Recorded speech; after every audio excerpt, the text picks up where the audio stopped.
ৰিচা কিচনলৈ স্বাগতম।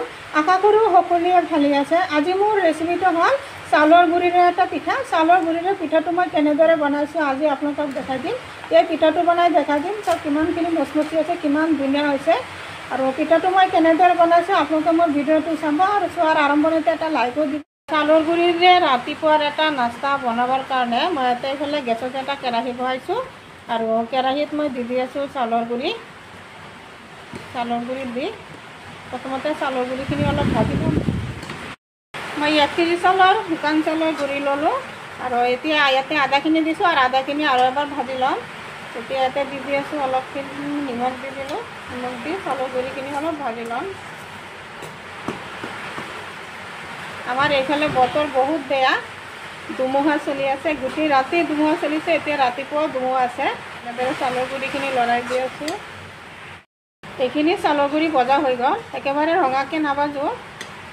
অলপ হেৰি হ'লে অলপ গৰম হৈছে ভালদৰে, তেনেকুৱা ধৰণে ভাজিছোঁ আৰু ভাল এটা গোন্ধ আহিছে। এতিয়া চাউলৰ গুড়িখিনি এটা গামলাত উঠাই লওঁ। চাউলৰ গুড়িখিনি এই গামলাটোত নমাই ল'লোঁ। ঠিক তেনেদৰে বাকীখিনিও ভাজি লওঁ। গোটেইখিনি চাউলৰ গুড়ি ভাজি ল'লোঁ আৰু এতিয়া দি আছোঁ ইয়াতে আধা বাটি তিল মই আগতে ভাজি লৈছিলোঁ, আগতে চাফা কৰি ভাজি থৈছিলোঁ। তিলখিনিও চাউলৰ গুড়িৰ লগত মিক্স কৰি দি আছোঁ। এনেদৰে ভালদৰে মিক্স কৰি দিলোঁ। যিহেতু চাউলৰ গুড়িখিনি গৰম আছে, এইবিলাক হাতেৰে মিক্স কৰা নাই। তিলখিনি ভালদৰে মিক্স কৰি দিলোঁ আৰু এতিয়া দি আছোঁ এতিয়া গৰম পানী আৰু চামুচেৰে লৰাই দিম। লৰাই ভাল এটা ডো বনাই লওঁ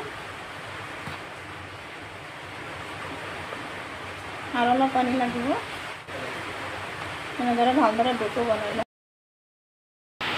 ডোটো ভালদৰে বনাই ল'লোঁ।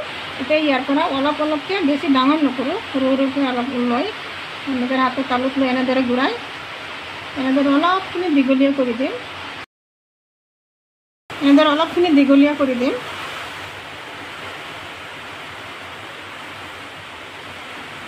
দেখা পাইছে, এনেকুৱা টাইপৰ বনাম পিঠাটো। এনেদৰে এইটো পিঠা এটা এই গামলাটোত ৰাখি দিলোঁ। ঠিক তেনেদৰে আৰু এটা লৈ আছোঁ। দেখা পাইছে ডোটো মই অলপকৈ ল'লোঁ, বেছি লোৱা নাই। এনেদৰে অলপকৈ সেইকাৰণে দীঘলীয়া কৰি বনাই দিম। ঠিক তেনেদৰে গোটেইখিনি পিঠা বনোৱা হৈ গ'ল। চাওক এতিয়া যিকেইটা পিঠা, এতিয়া এইকেইটা পিঠা মই এতিয়া তেলত ভাজিম কাৰণ এইকেইটা আৰু বাপত দিয়া নাই। আৰু বাকী পিঠাকেইটা মই বাপত দি দিলোঁ। সেইফালে বাপ হৈও গ'ল পিঠাখিনি, সেইখিনি বাপ হৈ গ'ল। বাপত দি দিছিলোঁ আৰু এইখিনি এতিয়া উঠাই ল'ম। আৰু অলপখিনিহে, গোটেইখিনি বাপত নিদিয়াকৈ ৰখা নাই, বেয়া হৈ যাব পাৰে। সেইখিনি এইখিনি তেলত ভাজিম এতিয়া। আৰু এইফালে এটা গেছত কেৰাহী বহাইছোঁ আৰু কেৰাহীত দি আছোঁ সৰিয়হৰ তেল। তেল গৰম হৈ গ'ল। তেলত মই পিঠাকেইটা দি আছোঁ।